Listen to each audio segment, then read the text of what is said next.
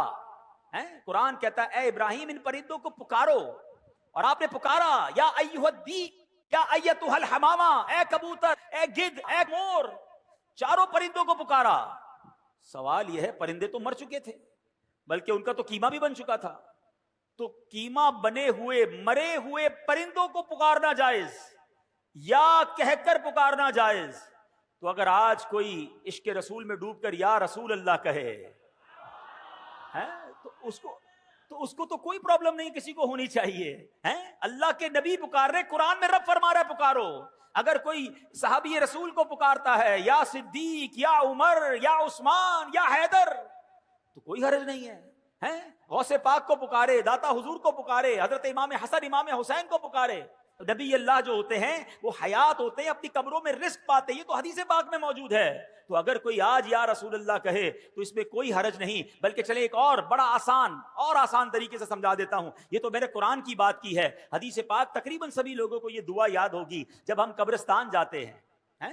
مشکات شریف کی حدیث میں بھی یہ دعا موجود ہے اور کئی سارے لوگوں کو یاد ہوگی. قبرستان کی دعا یاد ہے نا, السلام علیکم یا اہل القبور یغفر اللہ لنا ولکم وانتم سلفنا ونحن بالاثر. کیا خوبصورت دعا ہے, بلکہ اس دعا میں ایک میسج بھی بڑا پیارا ہے. اللہ کرے قبرستان جائیں تو یہ دعا کا میسج بھی تو سمجھیں. معنی کیا بنتا ہے اس دعا کا؟ السلام علیکم یا اہل القبور, اے قبر والو تم پر سلام ہو. یغفر اللہ لنا ولکم, اللہ تمہاری اور ہماری مغفرت فرمائے. وانتم سلفنا, تم پہلے چلے گئے. ونحن بالاثر, ہمیں پیچھے آنا ہے. کاش قبرستان جا کر یہ بات سمجھ آ جائے کہ یہ پہلے چلے گئے ہیں, ہماری باری آنے والی ہے, مجھے بھی اسی قبر میں جانا ہے, میرا بھی سب کچھ پیچھے رہ جائے گا. میں دنیا کے پیچھے اتنا نہ بھاگوں کہ قبر میں جب جاؤں تو وہاں مار پڑے. کاش اس دعا سے ہم یہ سبق حاصل کریں. اور سبحان اللہ, ایک مسئلہ کیا حل ہو گیا مجھے بتائیے. قبرستان شکارپور میں بھی ہوگا نا, قبرستان میں نیک لوگ بھی دفن ہوئے ہوں گے, گناہگار بھی دفن ہوئے ہوں گے, نمازی بھی گیا ہوگا, بے نمازی بھی گیا ہوگا, عبادت گزار بھی گیا ہوگا, شرابی بھی گیا ہوگا. سارے قبرستان والوں کو جا کر آپ کیا کہتے ہیں؟ السلام علیکم یا اہل القبور. نیک کی قبر پر بھی یا اہل القبور, گناہگار کی قبر پر بھی یا اہل القبور. مجھے بتاؤ ایک عام مسلمان کو یا اہل القبور کہنے کی اجازت حدیث پاک کے ذریعے ہے, یہ دعا موجود ہے, نبی پاک یہ دعا کہتے ہیں. تو اگر میں داتا حضور کے قدموں میں جا کر کہوں کہ یا داتا حضور تو اس میں کیا پرابلم ہے؟ جناب یہ تو حدیث پاک سے ثابت ہے, تو اس میں کنفیوز نہ ہوا کریں. امید ہے یہ مسئلہ بھی دور ہو گیا ہوگا. اچھا, یہاں علماء نے ایک بڑی پیاری اور بھی بات سکھائی, صوفیانہ تفسیر کی ہے اس واقعے کی. یہ جو چار پرندے ہیں نا, کبوتر, مرغ, مور اور گدھ, فرمایا ان چاروں میں ایک بری خصلت ہے. جو مور ہے نا اس کو اپنی خوبصورتی پر بڑا ناز ہے, گھمنڈ, تکبر. جو مرغ ہے اس میں بڑی شہوت ہوتی ہے. فرمایا کبوتر بھی جو ہے اپنی اونچی اڑان پر بہت زیادہ غرور کرتا ہے, اور گدھ جو ہے اس کے اندر بڑی لالچ ہوتی ہے. کیا خوبصورت بات علماء کہتے ہیں, یہ چار بری عادتیں ہیں. حضرت ابراہیم نے ذبح کیا نا ان چار پرندوں کو. اگر تم بھی اپنے دل سے ان چار بری عادتوں کو نکال دو, ان چار بری خصلتوں کو ذبح کر دو, اس رب کریم نے چار مرے ہوئے پرندوں کو زندہ کیا تھا, وہ تمہارے مردہ دل کو بھی زندہ فرما دے گا. تمہارے دل میں بھی نور علی نور ہو جائے گا. بس ان بری خصلتوں سے اپنے آپ کو بچانا ہے. سبحان اللہ. اب ایک اور بات سیکھنی ہے اس واقعے سے جو آج کے دور میں بڑی امپورٹنٹ ہے. حضرت ابراہیم کا ایمان کتنا مضبوط ہے, پہلے یہ بات سمجھنا. ان کے ایمان کا صدقہ اللہ عطا فرما دے. ایسا ایمان تھا کہ اتنی بڑی آگ میں آپ کو ڈالا جا رہا تھا. آپ کی عمر کتنی تھی اس وقت؟ 18-20 سال. فرشتے آئے تھے آپ کے پاس, اے ابراہیم ہمیں کہیے ہم بارش برسا دیتے ہیں. ہوا کا فرشتہ آیا, اے ابراہیم آپ کہیں تو ہوا چلا کر آگ بجھا دیتے ہیں. آپ نے کہا نہیں, مجھے تم میں سے کسی سے حاجت نہیں. جب بالکل آگ میں پھینکا جانے لگا, حضرت جبرائیل آئے, اے ابراہیم آپ میرے لیے کوئی کام ہو تو بتائیں. آپ نے فرمایا مجھے تمہاری کوئی حاجت نہیں ہے. حضرت جبرائیل کہتے ہیں اے ابراہیم پھر اللہ ہی سے عرض کر دیجئے کہ وہ آپ کو اس آگ سے بچا لے. ایمان کی طاقت دیکھیں, اللہ پر بھروسہ دیکھیں. حضرت ابراہیم کہتے ہیں میرا رب دیکھ رہا ہے, اس نے بچانا ہوگا تو وہ بچا لے گا, وہ جو چاہے میں اس میں راضی ہوں. اللہ اکبر, یہ ایمان تھا. حضرت ابراہیم کے ایمان کی بات کرتے ہو, آپ کے ایمان کا لیول یہ ہے کہ آپ کو حکم ملا اپنی زوجہ کو, اپنے دودھ پیتے بچے کو ایک صحرا میں چھوڑ کر آ جاؤ, جہاں پانی بھی نہیں ہے, جہاں آبادی بھی نہیں ہے. آپ اس جگہ پر چھوڑ آئے اور پھر مکہ آباد ہو گیا. آپ کو کہا جاتا ہے اپنے بیٹے کو ذبح کرو, آپ اپنے بیٹے کو ذبح کرنے چل پڑتے ہیں. ارے ایسا ایمان, اللہ اکبر. شاعر مشرق کہتے ہیں نا, اگر آج بھی ہو ابراہیم سا ایمان پیدا. ہاں, پرابلم یہی ہے, ہمارے ایمان میں ہی کمزوری ہو گئی ہے. ایمان مضبوط ہو جائے تو کیا ہوگا؟ وہ کہتے ہیں اگر آج بھی ہو ابراہیم سا ایمان پیدا, آگ کر سکتی ہے انداز گلستان پیدا. آج بھی آگ باغ بن سکتی ہے. آپ غم کی آگ میں ہے نا, پریشانی کی آگ میں ہے, اگر کسی اور مصیبت میں ہے, اپنا ایمان مضبوط کر لو, اپنا عقیدہ مضبوط کر لو, اللہ پر بھروسہ مضبوط کر لو, تمہاری غموں کی آگ جو ہے وہ آج گلزار بن جائے گی. مگر سمجھ یہ آیا کہ حضرت ابراہیم علیہ السلام کو اپنے ایمان کو مزید مضبوط کرنا تھا. سیکھنے کو یہ ملا کہ ہمیں بھی یہ کام کرتے رہنا ہے کہ ہمارا ایمان بھی مضبوط ہو جائے, کہیں ایمان کمزور نہ ہو جائے. ایمان کی فکر کرنی ہے. حدیث پاک میں آیا ایک زمانہ آئے گا, آدمی صبح کو مومن ہوگا, شام کو کافر ہوگا, اور شام کو مومن ہوگا تو صبح کافر ہوگا. آج کل تو جناب طرح طرح کے فتنے ہیں, ایمان کے ڈاکو گھوم رہے ہیں. معاذ اللہ کوئی عقیدہ ختم نبوت پر اٹیک کر رہا ہے, کوئی جناب ہمارے اولیاء کرام صحابہ کرام کے ہمارے جو ان سے تعلق ہے اس پر اٹیک کر رہا ہے, کوئی جناب انبیاء کرام کے بارے میں معاذ اللہ ہمارے دل سے محبت نکالنے کی کوشش کر رہا ہے. اور آج سوشل میڈیا کا زمانہ ہے, جس کو دیکھو سب کو سننے کا شوق ہے. نہ کرنا ایسا میرے پیارے اسلامی بھائیوں, جو لوگ ہمیں انبیاء کرام صحابہ کرام اولیاء کرام سے دور کرنا چاہتے ہیں, اور آج کے دور میں علماء کرام سے دور کرنا چاہتے ہیں, جنہوں نے ہمیں جوڑ کر رکھا ہے اس دین کے ساتھ. ہمیں ان لوگوں کی بات نہیں سننی چاہیے. ایمان کی حفاظت کی فکر کیجئے, کیونکہ یہی بات اعلیٰ حضرت نے آج سے 100 سال پہلے سمجھا کر گئے. میرے رضا کہتے ہیں سونا جنگل رات اندھیری چھائی بدلی کالی ہے, سونے والوں جاگتے رہیو چوروں کی رکھوالی ہے. آنکھ سے کاجل صاف چرا لیں یا وہ چور بلا کے ہیں. کیسا محاورہ استعمال کیا, آنکھ سے کاجل کون چرا سکتا ہے؟ آنکھ کے اندر ہی کاجل ہوتا ہے نا. کہاں بڑے مکار چور ہیں, ایسی چالیں لے کر آئیں گے, دین کی بات کر کے تمہارا دین لے جائیں گے, ہیں علم کی بات کر کے تمہیں علم دین سے دور کر دیں گے. تمہیں کہیں گے قرآن ہی تو سنا رہا ہوں, مگر تمہیں اللہ رسول کی محبت سے آری کر دیں گے. اے میرے پیارے اسلامی بھائیوں, اب جاگنے کا دور ہے, سمجھنے کا دور ہے. کیا کہتے ہیں, آنکھ سے کاجل صاف چرا لیں یا وہ چور بلا کے ہیں, تیری گٹھڑی تاکی ہے اور تو نے نیند نکالی ہے. ارے تیرا ایمان چھیننے آئے ہیں اور تو اب غافل ہو گیا ہے. تو اے میرے پیارے اسلامی بھائیوں, حضرت ابراہیم کا یہ واقعہ بتا رہا ہے کہ ایمان کو اسٹرینتھن کرنے کے لیے, ایمان کو مزید مضبوط کرنے کے لیے ہمیں سوچنا ہوگا. پہلے کے دور میں فتنے کم تھے مگر ایمان بچانے کی لوگوں کو فکر زیادہ تھی. آج کے دور میں فتنے زیادہ ہیں, ایمان کے لٹ جانے کا جناب سبب زیادہ ہو گئے, مگر لوگ ایمان کی حفاظت کی فکر نہیں کرتے. آپ مجھے ایک بات بتائیں, اگر ہمارے پاس کوئی قیمتی چیز ہو, اس کی حفاظت کی کتنا سوچتے ہیں؟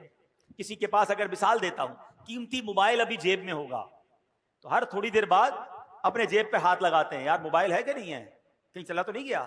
کوئی موٹر سائیکل قیمتی بار کھڑی کر کے آیا ہوگا یا گاڑی, اس کا دھیان بار بار جاتا ہوگا, یار لاک صحیح لگایا تھا نہیں لگایا تھا, کیونکہ قیمتی ہے. سونا ہو, پیسے ہوں اور تالے کے اندر گھر میں یا بینک میں رکھواتے ہیں. مجھے بتائیں, ہم سب کے پاس سب سے زیادہ قیمتی چیز کیا ہے؟ بتائیے نا. ایمان سے بڑھ کر کچھ نہیں ہے. ساری دنیا کی دولت کسی کے پاس ہو اور ایمان نہیں, تو اس سے بڑا غریب کوئی نہیں ہے. اور میرے پاس کچھ نہ ہو, ایمان ہو, تو مجھ سے بڑا امیر کوئی نہیں ہے. کیوں کہ جو ایمان سلامت لے کر قبر میں جائے گا نا, وہ ہمیشہ ہمیشہ جنت میں رہے گا انشاءاللہ.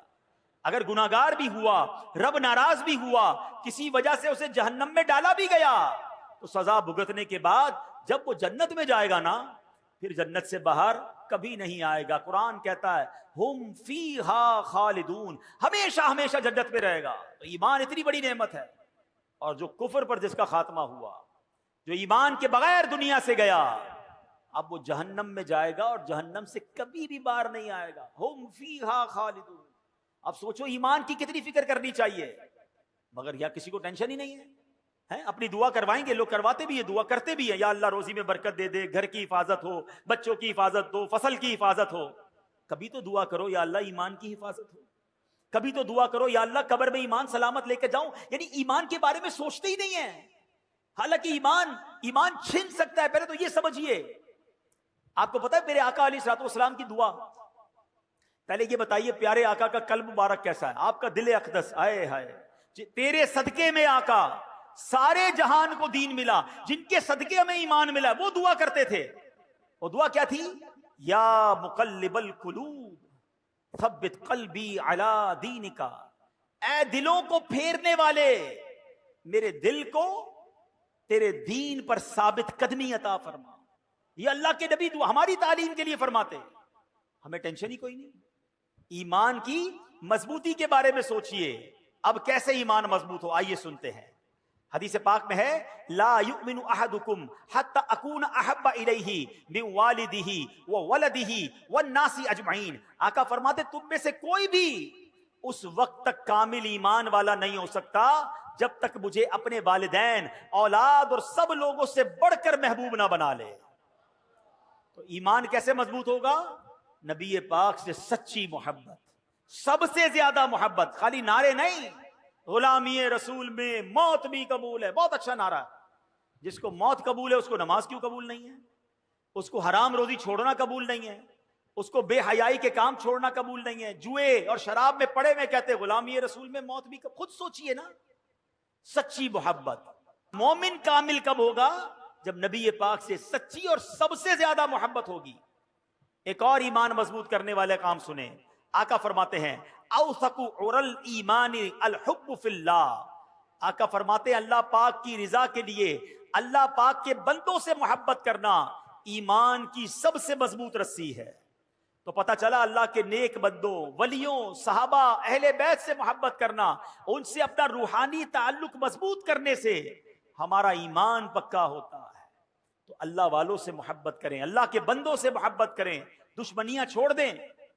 ایک اور حدیث پاک نبی پاک علیہ الصلوۃ والسلام فرماتے ہیں تم میں سے کوئی بھی اس وقت تک کامل مومن نہیں ہو سکتا جب تک اس کی خواہشات میرے لائے ہوئے دین کے تابع نہ ہو جائیں.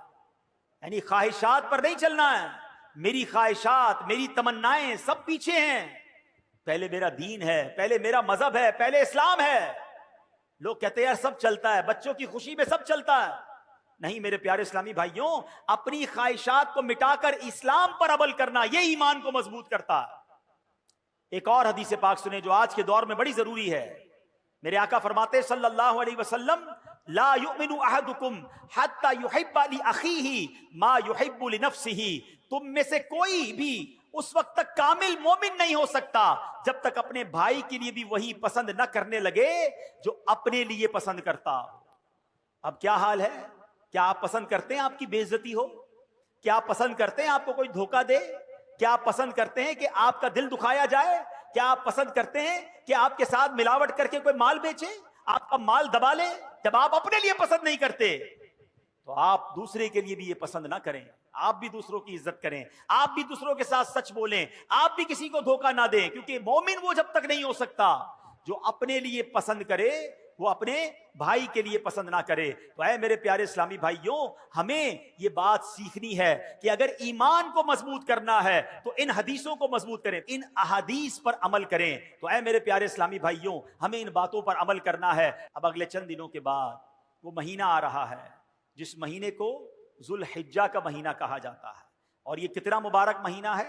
سرکار دو عالم صلی اللہ علیہ وسلم کا فرمان ما من ایام العمل الصالح فیہا احب الی اللہ من ہذہ الایام. کوئی دن نہیں ہے کہ جس کا نیک عمل کرنا اللہ کے ہاں ان 10 ایام سے بڑھ کر محبوب ہو. یعنی عام دنوں میں نیکی کی جائے وہ بھی اللہ کو بڑی پیاری ہے, لیکن عام دنوں کی نسبت ذوالحجہ یعنی عشرہ ذوالحجہ جو ہے، ذوالحجہ کے جو پہلے 10 دن ہیں، اس کی نیکیاں اللہ کے ہاں بڑی محبوب ہیں. اور آگے ایک روایت میں ہے وَالْعَمَلُ فِيهِنَّ يُضَاعَفُ 700 ضِعْفٍ، ان دنوں میں نیکی کا ثواب 700 گنا بڑھا دیا جاتا ہے. تو سبحان اللہ، ان 10 دنوں میں خوب نیکیاں کیجئے. ہو سکے تو 9 دن روزے رکھیے. 10 ذوالحجہ کو عید والے دن روزہ نہیں رکھ سکتے کہ بلکہ 10 11 12 13 یہ 4 دن اور پھر عید الفطر 5 دن پورے سال میں روزہ رکھنا جائز نہیں. اور سبحان اللہ علماء کہتے ہیں یہ جو 4 دن ہے نا بقرہ عید کے، یہ روزہ نہ رکھو، یہ اللہ کی طرف سے تمہاری دعوت ہے. ہاں باقی 9 دن خوب روزہ رکھیں، عبادت کریں. اور سبحان اللہ ان دنوں میں حاجی اپنی زندگی کے خوشگوار یادگار ایام منا رہے ہوتے ہیں. اللہ جو اس سال حج پر جا رہے ہیں ان کا حج قبول فرمائے، اور جو تڑپ رہے ہیں رب کریم ہمیں بھی اس در کی حاضری نصیب فرمائے. حضرت ابراہیم علیہ السلام نے ہمارے لیے ایک پیغام بھی بھجوایا ہے، یہ پتہ ہے آپ؟ ہاں، اللہ کے خلیل نے، حضرت ابراہیم علیہ السلام نے ہم امتیوں کے لیے، سرکار علیہ السلام کی امتیوں کے لیے ایک پیغام بھجوایا. وہ کیا ہوا کہ معراج کی رات میرے آقا فرماتے ہیں میری ابراہیم علیہ السلام سے ملاقات ہوئی. آپ نے فرمایا اے محبوب علیہ السلام اپنی امت کو میرا سلام پہنچائیے. آئے ہائے، اللہ کے نبی حضرت ابراہیم ہمیں سلام عطا فرما رہے ہیں. اور پھر فرمایا کہ اے محبوب صلی اللہ علیہ وسلم اپنی امت کو فرمائیے کہ جنت پاک اور زرخیز زمین ہے اور خالی میدان کی صورت ہے. بے شک یہاں کے باغات سبحان اللہ الحمدللہ لا الہ الا اللہ اور اللہ اکبر ہیں. یعنی جنت کی زمین خالی ہے. بندہ جب یہ تسبیح کرتا ہے اس جنت میں درخت لگتے رہتے ہیں. یا رسول اللہ اپنی امت سے فرمائیے ان کلمات کا کثرت سے ذکر کیا کریں تاکہ جنت میں ان کے لیے زیادہ سے زیادہ باغات لگتے رہیں.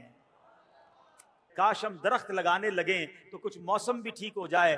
دعوت اسلامی کا شعبہ FGRF انشاءاللہ اگست میں شجر کاری کرے گا. مجھے لگتا ہے اہلیان پاکستان کو اس گرمی سے تو اب لگ پتا گیا ہوگا کہ اگر ہم درخت لگا لیتے اور زیادہ لگاتے تو شاید اس موسم میں فرق پڑ جاتا. اب تو سائنٹیفکلی بھی پروف ہو گیا ہے کہ جس محلے میں درخت زیادہ ہوں وہاں ٹیمپریچر بھی کم ہوتا ہے. لوگ اپنی گاڑی پارک کرنے کے لیے، اپنا جانور باندھنے کے لیے درخت تو ضرور ڈھونڈتے ہیں مگر درخت نہیں لگاتے. اللہ کرے میری بات اہلیان پاکستان سن لیں. تمام 24 کروڑ پاکستانی صرف ایک ایک پودا لگا لیں اور اس پودے کو درخت بنائیں. پودا لگا کر بھول نہ جائیں، اس کو درخت بنا لیں تو انشاءاللہ اگلے 2-4 سالوں میں ہمارا وطن سرسبز و شاداب ہو جائے گا. ہماری آنے والی نسلوں کو اچھا موسم ملے گا، ٹھنڈی ہوائیں ملیں گی اور انشاءاللہ آکسیجن کی فیکٹریاں ملیں گی. چلیں پہلے تو یہ نیت کر لیں کہ انشاءاللہ ثواب کی نیت سے ہم دعوت اسلامی والوں کے ساتھ اس سال شجر کاری بھی کریں گے انشاءاللہ. یہ تو ہو گئی دنیا میں شجر کاری. اب جنت میں درخت لگانے ہیں وہ تو اور آسان ہے. حضرت ابراہیم نے کیسا پیارا کام دے دیا. چلو مل کر پہلے تو ہم اللہ کے خلیل کی اس خوبصورت پیغام پر لبیک کہتے ہیں. سب مل کر کہیے سبحان اللہ الحمدللہ اللہ اکبر لا الہ الا اللہ محمد الرسول اللہ صلی اللہ تعالی علیہ وسلم. نہ کھڑے ہوئے، نہ پسینہ بہا، نہ پیسے خرچ ہوئے. اللہ قبول فرما لے تو سب کے جنت میں 4-4 درخت لگ گئے ہیں. اتنا آسان ہے تو پھر کیوں نہ پودے لگایا کریں. تو پلیز اپنے لیے جنت میں جانے کا سامان کریں. یہ فضول باتوں سے جان چھڑائیں اور اللہ کا ذکر کرتے رہا کریں. سبحان اللہ الحمدللہ اللہ اکبر لا الہ الا اللہ پڑھتے رہا کریں تاکہ جنت میں درخت لگیں. اور اللہ کی رحمت سے ایسی پیاری باتیں دعوت اسلامی کے پیارے ماحول میں سکھائی جاتی ہیں. اس ماحول سے وابستہ رہیں. صلو علی الحبیب